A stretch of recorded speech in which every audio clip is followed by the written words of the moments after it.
Let's settle for the details of the stories now. And it's been 6 years since investigative journalist Ahmed Suale died or was murdered in cold blood by unknown gunmen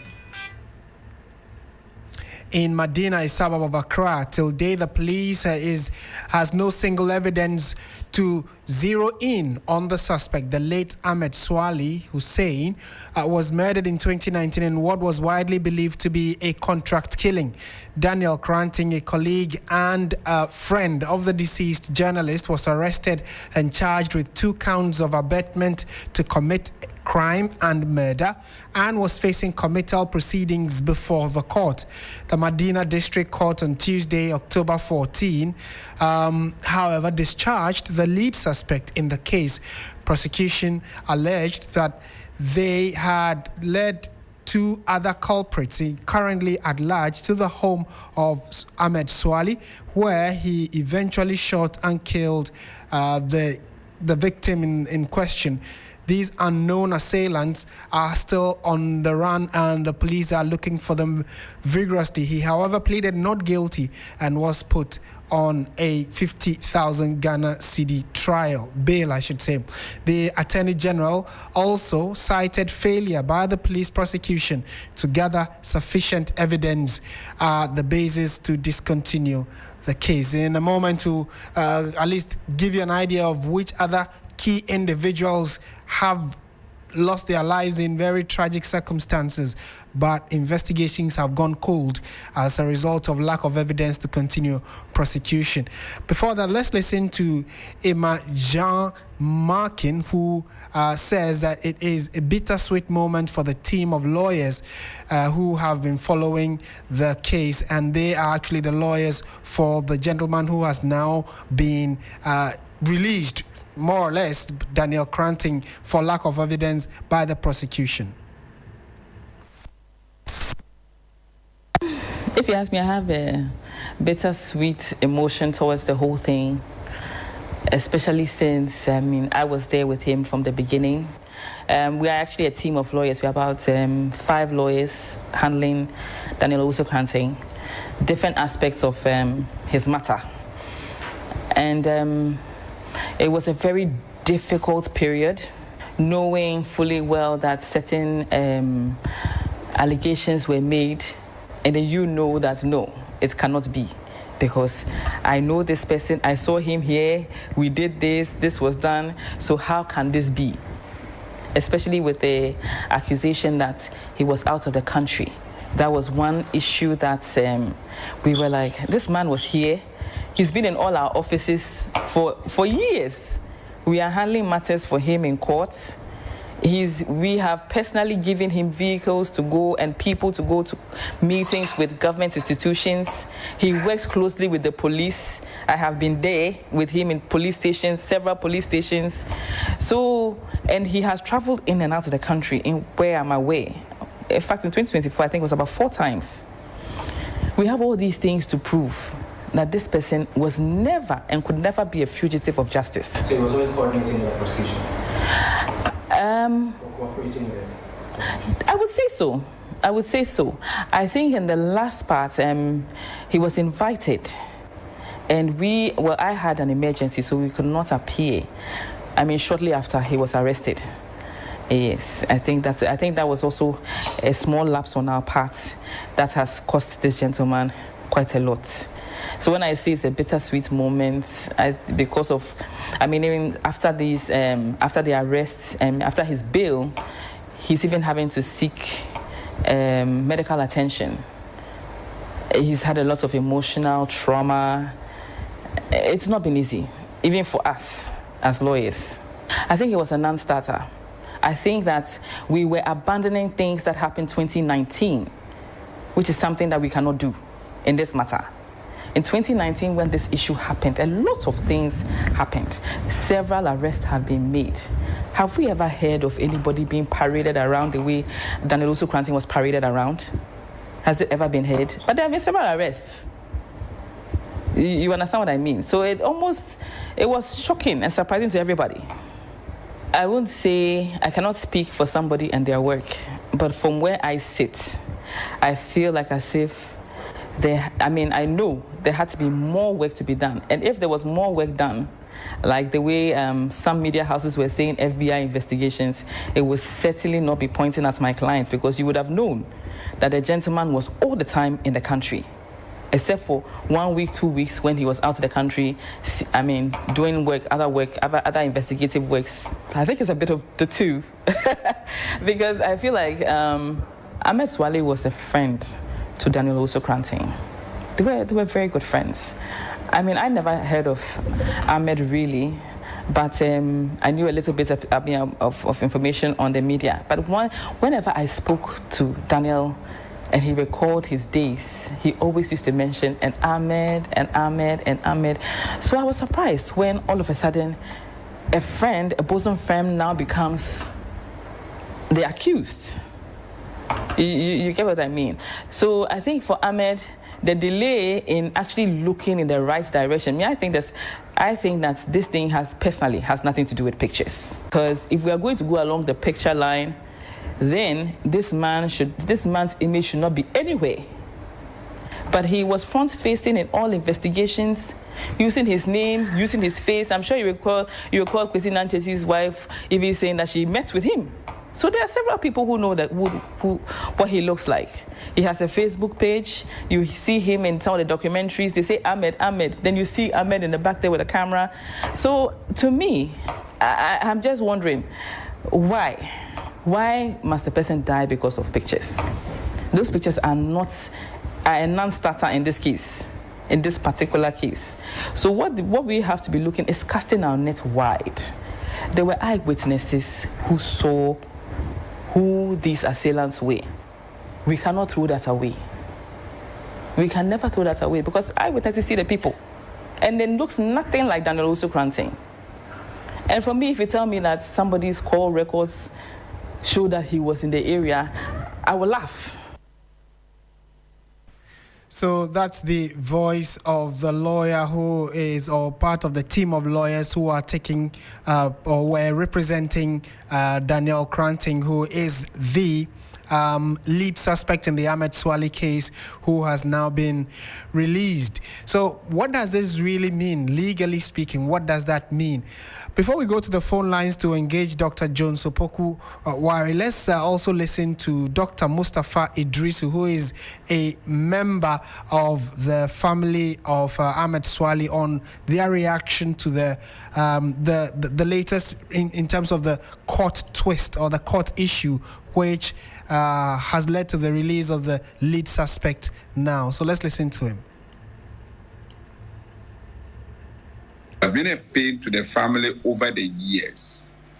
And all we have been looking for is for the states to be able to get the people who committed this heinous crime. So when somebody gets arrested, and then the family is excited that at the end of the day, at least somebody has been arrested and being prosecuted over this particular issue, then all of a sudden, you hear that the accused person has been left free to go. Definitely, as a family, we're not happy about this development. The family is saddened about this whole development. If it were to be somebody who has killed the police, by now, they would have made public the people that they are suspecting. Why are they keeping it? Why is the police keeping the sketches of the individuals? Why are they keeping it? So that they are the only people that will go around and look for the persons? Maybe one of them might just be living closer to my house. If I find somebody who looks like that, why wouldn't I report that to the police? So if you are not able as an institution to be everywhere in the country, there are people who can help. Why wouldn't they bring it out? You heard Dr. Mustafa Idrisu, who is the family member of Ahmed Suale. Now, he says he's not surprised that 6 years on, the police have not been able to put a single individual behind bars following the death of Ahmed Suale. So let's go to the phone lines now. We have criminologist and senior lecturer at the KNUST, Dr. Jones Opoku Wari. He's joined us for a quick chat. Doc, good evening. Thank you for your time. Good evening, my brother. How are you? Not bad. I'm fine, thank you. This is not the only suspect that has been mentioned or picked up as regards this particular issue. Have there been several? I mean, there have been several mentions of other individuals related to this Ahmed Suale case. But from the legal perspective, does this mean this is the end to the matter? Well, thank you very much, and a very good beginning to your listeners. I don't think this should be the end of the matter. I mean, the police, I think, have to, as it were, expand the scope of the investigation. They have to cast their net wide, because I feel that it looks like the police over the years are looking through a very limited scope of, window. And once you do that, you actually narrow the search area. But I think that looking at the nature of the crime, especially the way the murder, happened, I think that the police will have to widen the scope. They have to look at other areas and other perspectives. I think they've not really looked at over the period. And I feel that it is something that the police will have to do if we are to be able to get to the root cause, the criminals and those that did that to our brother Ahmed Suale. Is there something the police is not doing right in terms of their investigation? Because this is a murder case. Someone actually has been shot dead. Elsewhere, we have seen that they're able to use forensics, either the bullet casing or what kind of gun was used, where it probably was purchased. All of that, very little has been heard in the public space. But if we are able to narrow down to an individual and later say that person, for lack of evidence, we are unable to prosecute him, it means that we are either missing something or not getting something right. How do you read this? Yeah, definitely that is what it says, and that is the picture it is creating. And that is why I said earlier on that from the way I'm looking at the back and forth, I think the police is not, widening the scope enough. Because you see, when murders happen, every murder is different, and you have to allow the murder to speak to you. Okay, so every murder case tells a story. And if you look at what happened, in fact, you have to look at the issues before, during, and after.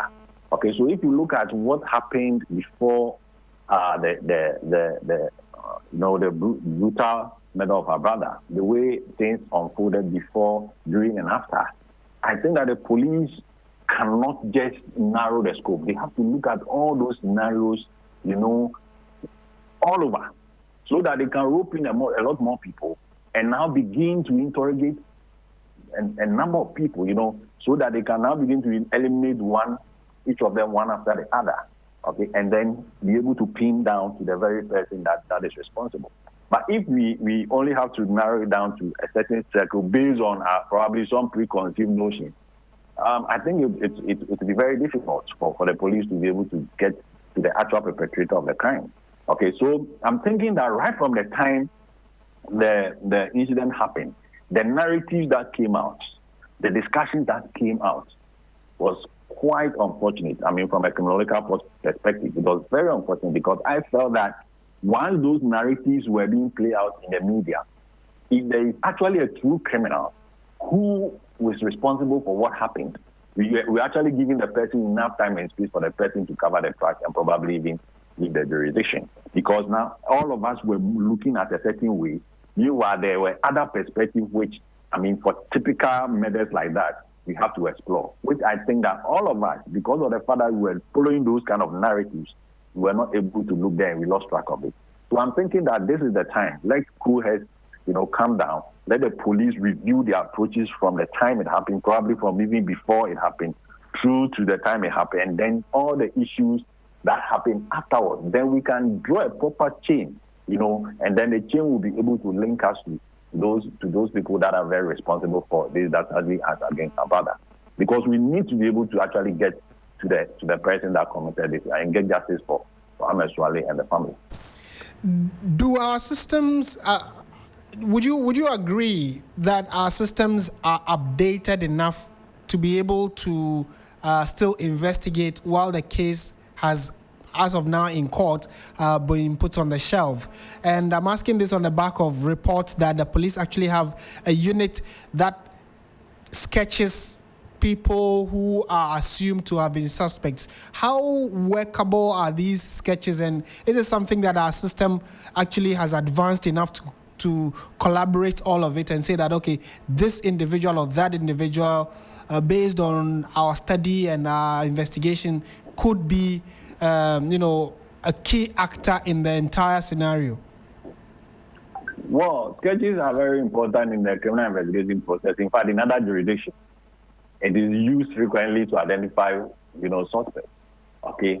What I don't know is how effective the Ghana Police Service have used that over the period in Ghana as part of their criminal investigation. Because, based on my studies of policing in this country and all those, I don't see that very often being used. Even if there's even a sketch of somebody they think is a suspect, I've not even seen that sketch even as yet. Okay, so I don't know how effective that is. Probably somebody can give them a sketch or maybe an idea of who they think is the suspect is, but is the person even doing the drawing very, very good in terms of capturing all the biological and the physical characteristics of the person they might have seen. So in our jurisdiction here, actually the use of sketches, I doubt.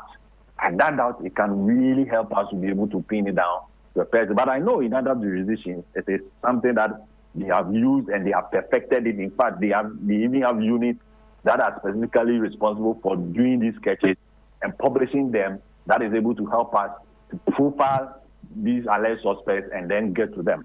But over here, I don't know how extensive the police have been, because I hardly come across that kind of, approach being used in a criminal investigation. Normally, they deal with the pictures instead of the sketches. But I think with time, we can give it to the police for them to perfect it and get there. And now, okay, go on. I'm thinking that if we are to go by what the police have done over the period, I still want to give them some benefit of the doubt, because this is murder. Okay, murder in criminological sense, we say is the ultimate crime. So we must be able to get to the root cause of it. Okay, and that could take time. I'm thinking that let's still give the police some time for them to be able to work on the issue. Let's not, push them into a corner where it's like we just want to, bamboozle them for them to get us something. And now I think that with the policing, what is creating a problem and a kind of distrust among the citizens, in terms of how the police is approaching it, is a lack of update. Okay, the police will have to be able to update the citizens, especially because the murder, this kind of murder, is a high-profile murder. Okay, so the police will have to carry the public along. They have to keep on updating the citizens. Even if you have a suspect, you may not even have to even parade the suspect, but you can just come in and inform the public that, look, so far, based on the Ahmed Suale case, we've had some 2 suspects or so and so in our custody. We are interrogating them, and we are hoping that if these people are the people that we have the evidence to suggest that they have committed a crime, we are going to put them before court. And now, you see, every stage of the investigation, they need to carry the citizens along, the family along, and everybody.